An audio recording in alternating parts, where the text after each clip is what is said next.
அரசியலை பத்தி தெரியாதவன், பொது வாழ்க்கைக்கு வராதவன் எல்லாம் இன்னைக்கு எப்படியோ தெரியல வந்தான். எப்படி வந்தானே தெரியல. நாம அதிமுக பிஜேபி காரன மோதிக்கிட்டு இருந்தோம். அவன் ஏண்டா நியாயமா பண்ணுங்கடா, அநியாயம் பண்ணாதீங்க. நம்மள திட்டி இருந்தான். இந்த நாயை நம்ம கணக்கே எடுத்துக்கல. இவன் ஒருத்தர் இருக்கிறானே தெரியல நம்மளுக்கு. நான் நம்ம ஆள்கிட்ட கேட்பேன்,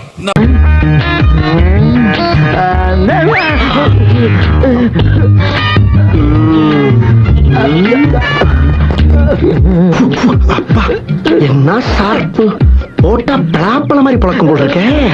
இருக்கட்டும், யூஸ் ஆகும். அந்த விசில் எப்படி பாக்குறானுங்க? அடையான ரெண்டே பசங்கண்ணே, யார் இவரு? அட 2-3 பசங்க, அது மூஞ்ச பார்த்தா இவன் ஓட்டு போட மாட்டான். இதெல்லாம் நம்புற மாதிரி அங்க இருக்குது. மொத்த பேர் இச்சியா சொன்னான் நம்மள. நான் வந்து கேக்குறேன், இன்னும் அந்த விசில் எப்படி இருக்கிறானுங்க? இது என்ன பிரமாதம்? இது விட பெசலைட் ஒண்ணு இருக்கு, கூவுடா. அட சின்ன சின்ன பசங்க, அது மூஞ்சி இந்த முடி வடிக்கிறது பார்த்து அந்த போஸ்டர்ல பார்த்தாலுமே திருட்டு மூஞ்சி மாதிரி இருக்குது.